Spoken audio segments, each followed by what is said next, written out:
What's your favorite food here? Fried rice. Fried rice. Sorry, if you want to eat any food, you have to come to Osenko Park. You can come and have a taste of their food. It's very nice. I always come here. This is like my 10th time of coming here. Local dishes, Ebiani Bia, Ebiani Pabedidi. Wow, Shenamna.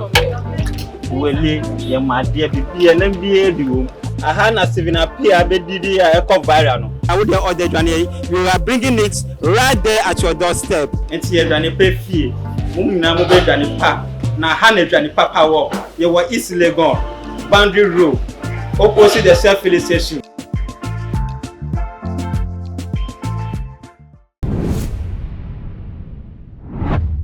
Ebre aso se ensemo a edi atentwi ewo woman yi emu enu yasafene nyina yede eba ebebe somo ma wo nsuso awo achichi ni bencheye oso wani etimi ehunu na wasonso etimi atede ekoso no ebi na se bibini a nso wabo aboso na wahunu hawa obefa atoto onyoma esi afa na enede ya me ne wo ekase ede eye ensemo ababeto ma apono aso sesia ne eye se disalege se ye papa Minister of Trade and Industry Alan Kwadwo Kyeremanteng adodo na nim ne se wono de NPP amanyoko num no eba wabɔ ne homoden na kyese wodi eye ne dwuma su sonko ewo eye wamanyoko no emu agese wom ensi eye ne fom adodo na mpo edwen se nka 2024 wonu mum na womo na se wonu mum no mususu se nka obegina se Frank Atuni ede ama eye NPP amanyoko na so nentia babeto ya no esom edi efree ye former general secretary edema NPP amanyoko no ye papa nana ohini ento wo chema na jesem ye papa Alan Kwadwo Kyeremanteng allegedly no attending in his resignation letter ebeye effective on 1st December 2021 na jesem busia form ensemo ababeto ya no eso enunum say Minister of Trade and Industry Alan Kwadwo Kyeremanteng what the resignation letter akwakoto penifo a womo ewo NPP amanyoko no enim since wo resign e dey free amanyoko nimu say won di dwuma say won gina say Frank Atuni dey epiem eno ene eye ensema nana ohini into e dey ababetu ejudge say it is alleged and confirm me ye dey it's alleged say what the resignation letter ekom be have effect on the 1st of December 2021. Na nsem we beto dwa na ma dodo na ekase na enye nche ye bia na ye papa Alan Kwadwo Kyeremanteng wono ankasa ni twotwomucho eba abontin di nsem bi ye bebetu edwama Ghana fo nyina ehu ye se wono no se womo amfa no endi akwan bia so mbema eye papa Alan Kwadwo Kyeremanteng ababa be Frank Atuni womo beye se ye kumu krampo na wombekum ede amano ensem we beto dwa no krampo no ma dodo na agyin hu mienu ne miensa se kumu kram bekum ede ama ye papa Alan Kwadwo Kyeremanteng all because of a day say ope eye to me and I say eye dey enti na say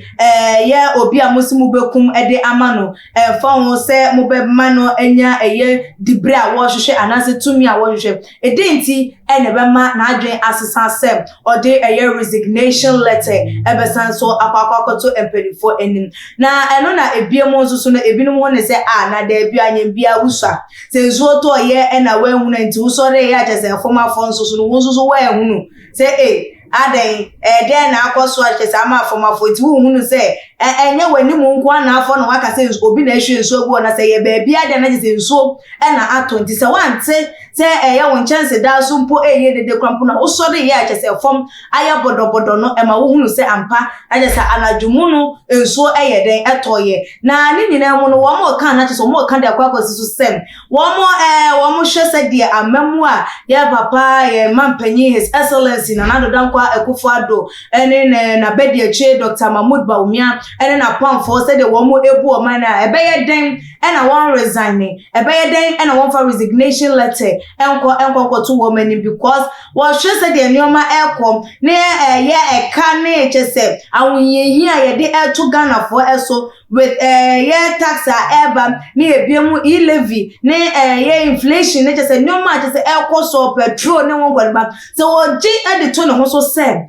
wo be ye frank atunim e de ama NPP amanyoko no na wagina for 2024 election no na so wo ma to aba de ama no na se bia ye nya mefafiem na NPP esa bebetina akonya no so biem na just wo no wo be breye ai wo baba bebre wo baba betin fifire chese bibi obeye bia wo betare na why wo tare na why wo si na adwiri wo chese wo di si na to eno anu because ye damages a ye mampanyin ene na bedeche no eye no eno nti ena wo mususu se ama ye papa yi ye ni resignation no wo mu agidi se ebia manu etu eyesa anamon eno na ebinum nso hu ne se da bi ebia na ze say no amanyoko na afuno no amanyoko na chese odo ebia enheda enimo ede ema no na ebiem nso ebia na it could be say or pray for the flag bearership na ebia enko emfa ema no sene ese na efata ana wo mo ehwe enimo so obi a wo no obi mum na be pray ewo ho enu nti na ebia wo on person ebeba beto abonten na wo be kwakwa ginegine ne ho na afa enimguase ebe yeden ebeba enu nti na wo twe ne ho entem se na ebe ya ene die wo mo esusu anase de wo mo epese wo me ye frank atuni no na wetimi enya papa na ababaye because anka this time around nke ni kwase wo no obi am e pray eye flag bearership no eho na eno na ama ebinum so hu ne se ebia na apre bi aba eho ewo eye party no emu a 1% wobegu eye no hu eyeden efi eno nti ena ema ni to eye sa anamonti na busuafo de aba beto ya apono eso eno no it is alleged sem ya papa Alan Kyeremanteng wo de eye resignation letter akwa tompanifo ni ma ebe have eye effect on the 1st of December 2021 wo sha anamontuo na wo tuo no say no kra etwa yie ebeboa NPP amanyoko no anase emboa amanyoko no ensem no yeni edi echedi aba yapno esu enim enti yeni di nsem no echi na yadomo esuko ne ahwe se no kra ben ena eyede ewo mo de ya papa eye ohine kwame ohine into edi aba betu edwa no se eye no kra se enye no kra yeni edi echi enti de befiri mo edi ababia no ye de baba aba sumum na atuma chahwefo mo so mahunu de ekoso ewo eye amanyoko no emu na ne saye mu no fa ofutuom ena wadwenche efa nsemi hu no eba ebebetu edwa ewo enidie kwan so ena obuo ekwan so so subscribe to the channel so aye efa ema na like the videos na share on the social media platform media ene ekia sikapa makra. What's your favorite food here? Fried rice. Fried rice. If you want to eat any food, you have to come to Osekum Park. You can come and have a taste of their food. It's very nice. I always come here. This is like my 10th time of coming here. Local dishes aduane bia aduane pa bedidi wa wo hwe nam na wele ye made bibia na bia diwo aha na Sivina Pia bedidi ya eko viral no I would the order aduane you are bringing it right there at your doorstep enti ye aduane pa fie mum na mo be aduane pa na ha na aduane papa wo ye wo East Legon boundary road opposite the self-filling station